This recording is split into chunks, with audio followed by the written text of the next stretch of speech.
क्या बटेंगे तो कटेंगे से हिंदू एकजुट होगा? और तीन बड़े चेहरे आपको दिखाई दे रहे हैं।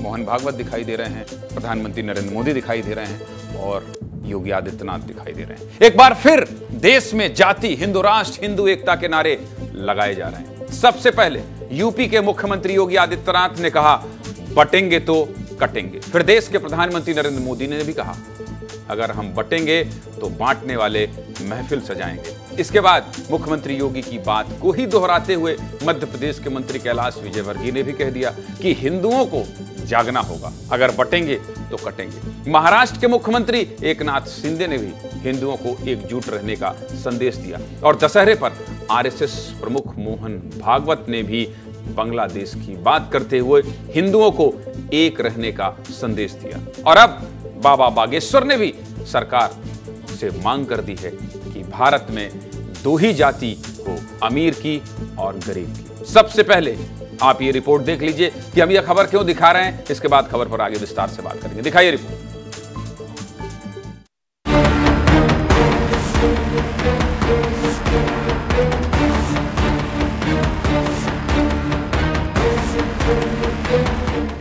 राष्ट्र तब सशक्त होगा जब हम एक रहेंगे, नेक रहेंगे, तभी नेक रहेंगे। बटेंगे तो कटेंगे। हमें हमारी एकता को ही देश की ढाल बनाना है। हमें याद रखना है अगर हम बटेंगे तो बांटने वाले महफिल सजाएंगे। हिंदुओं को जागृत होना होगा, हिंदुओं को संगठित होना होगा। बहुत जरूरी है कि हम सनातन धर्म के साथ चलें। योगी जी ने सही कहा है, बटोगे तो कटोगे। हिंदू समाज के भी ध्यान में आना चाहिए, हम अगर दुर्बल है, असंगठित है, तो उसका मतलब हम अत्याचार को निमंत्रण दे रहे हैं। हिंदू म्हणून घेण्याची लाज वाटायला लागली है। सरकार को दो जातियां बनानी चाहिए। अगर जाति बनाने का शौक है सरकार को, दो जातियां बना दी जाए, एक अमीर की, एक गरीब की। बांग्लादेश में हमारे खिलाफ अन्याय अत्याचार हो रहा है, राम का मंदिर टूट रहा है, हम चुप रहे ये भी ठीक नहीं है। इसलिए ध्यान रखना, जाति में मत बटना। जाति में बटोगे तो फिर काटे जाओगे, इकट्ठा रहोगे तो मुंह तोड़ जवाब देने के लिए तैयार रहोगे। आपके मन में एक सवाल आ रहा होगा कि अचानक से हिंदू एकजुटता की बात कहां से शुरू हो गई और कैसे बटोगे तो कटोगे को लेकर सभी बड़े लोग बयान देने लगे। पीएम मोदी से लेकर सीएम योगी तक, भागवत से लेकर बाबा बागेश्वर तक, सब भारत को एकजुट करने की बात कर रहे हैं, हिंदुओं की एकजुटता पर जोर दे रहे हैं। हरियाणा चुनाव से पहले सीएम योगी ने हिंदुओं की एकजुटता को लेकर बयान दिया। हरियाणा में बीजेपी को बम्पर जीत मिली और अब महाराष्ट्र में भी चुनाव है। महाराष्ट्र में भी हिंदू वोटर्स को एकजुट करने के लिए बीजेपी ने तैयारी शुरू कर दी है। लोकसभा चुनाव में बीजेपी का 400 पार का सपना था, लेकिन 240 पर सिमट गई। माना गया कि इस चुनाव में हिंदू वोटर्स ने भी साथ नहीं दिया। यही वजह है कि बीजेपी हिंदू वोटर्स को फिर से एकजुट करने में जुट गई है। और विस्तार से जानना चाहते हैं, देख लीजिए। महाराष्ट्र में कुछ महीनों में ही चुनाव होने हैं। महाराष्ट्र में हिंदू आबादी 79% है, जबकि मुस्लिम आबादी 11% है और अन्य 10% है। आपको पूरा गुणागणित समझा दे रहा हूं ग्राफिक्स के जरिए। यही वजह है कि महाराष्ट्र में चुनाव से पहले प्रधानमंत्री मोदी ने भी हिंदुओं को एकजुट रहने का संदेश दे दिया। दशहरे से एक हफ्ते पहले भी मोहन भागवत ने हिंदुओं को एकता का संदेश दिया था, जिस पर राजनीति क्लेश मच गया।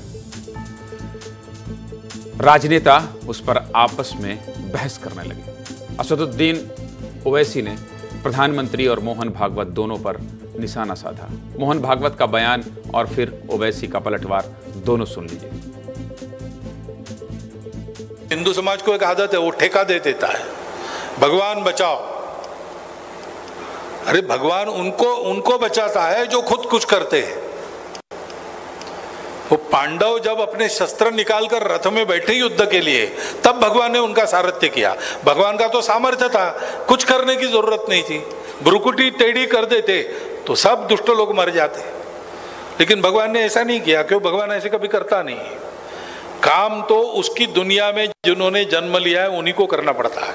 एक खतरा भारत के मुसलमानों को, हिंदुओं को, दलितों को, आदिवासियों को, सिखों को, ईसाइयों को है। वो किससे है? नरेंद्र मोदी और मोहन भगवत से खतरा है। 2000 स्क्वायर किलोमीटर पर चीन कब्जा करके बैठा हुआ है डेमसाक में। मोहन भगवत, आप भी चीन से डरते हैं क्या? चीन से खतरा है मगर मोहन भगवत नो। इस एकता वाले संदेश के पीछे सबसे बड़ी वजह है बांग्लादेश में हिंदुओं पर हो रही हिंसा। बांग्लादेश में शेख हसीना के सत्ता से जाने के बाद लगातार हिंदुओं पर अत्याचार हो रहा है। हिंदुओं को पूजा करने में लगातार दिक्कतें आ रही हैं। मंदिरों को तोड़ा जा रहा है, हिंदुओं पर हमले हो रहे हैं। बांग्लादेश में दुर्गा पूजा के मौके पर कई घटनाएं देखने को मिली हैं। ढाका में शुक्रवार को दुर्गा पूजा पंडाल पर पेट्रोल बम फेंका गया। घटना में एक शख्स घायल हुआ। हिंसा के 35 मामले सामने आए। इस मामले में 17 लोग गिरफ्तार भी हुए। बताइए, पूजा भी नहीं करने दे रहे। हिंदू पूजा कर रहे हैं बांग्लादेश में तो पेट्रोल बम फेंक दिया जा रहा है। बस इसीलिए मोहन भागवत कह रहे हैं हिंदू एकजुट रहो। योगी कह रहे हैं बटोगे तो कटोगे। अब हिंदुओं को एकजुट करने वाले संदेश पर विस्तार न्यूज ने जनता से भी बात की है। जनता जनार्दन है, जनता क्या सोचती है ये भी आपको विस्तार से सुनाना जरूरी है। सुन लीजिए जनता क्या कह रही है।